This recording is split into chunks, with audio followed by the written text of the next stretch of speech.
Hello viewers, welcome to Bharati's creative gardening and cooking. నా వీడియోలు చూస్తున్నారా? పెద్ద వీడియోలు కూడా ఎంకరేజ్ చేయండి. ఈరోజు టేస్టీగా ఉండే, క్విక్గా అయిపోయే, ఆఫీసులో వెళ్ళే వాళ్ళకు కూడా తొందరగా అయిపోయే జీరా రైస్ చేసుకున్నాం. ఎప్పుడు ఈ ఎండాకాలం మసాలా ఫుడ్ తినలేం కదా.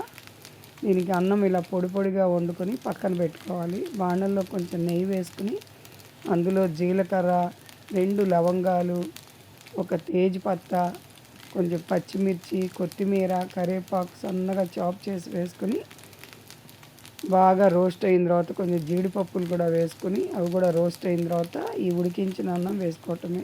తగినంత సాల్ట్ వేసుకుని టేస్టీ కమ్మటి జీరా రైసు రెడీ అవుతుంది. పిల్లలు, పెద్దలు అందరూ తినచ్చు. జీలకర్ర డైజెషన్కి మంచిది కదా.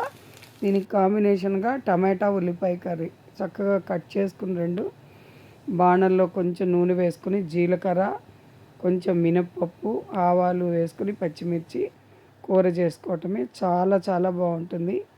నా పెద్ద వీడియోలు కూడా తప్పకుండా చూడండి, ఎంకరేజ్ చేయండి, సబ్స్క్రైబ్ చేసుకోండి. మీ ఫ్రెండ్స్కి, రిలేటివ్స్కి కూడా చెప్పండి. చేసుకుని ఎలా వచ్చిందో కామెంట్ పెట్టండి. ఇంకో మంచి వీడియోతో కలుద్దాం.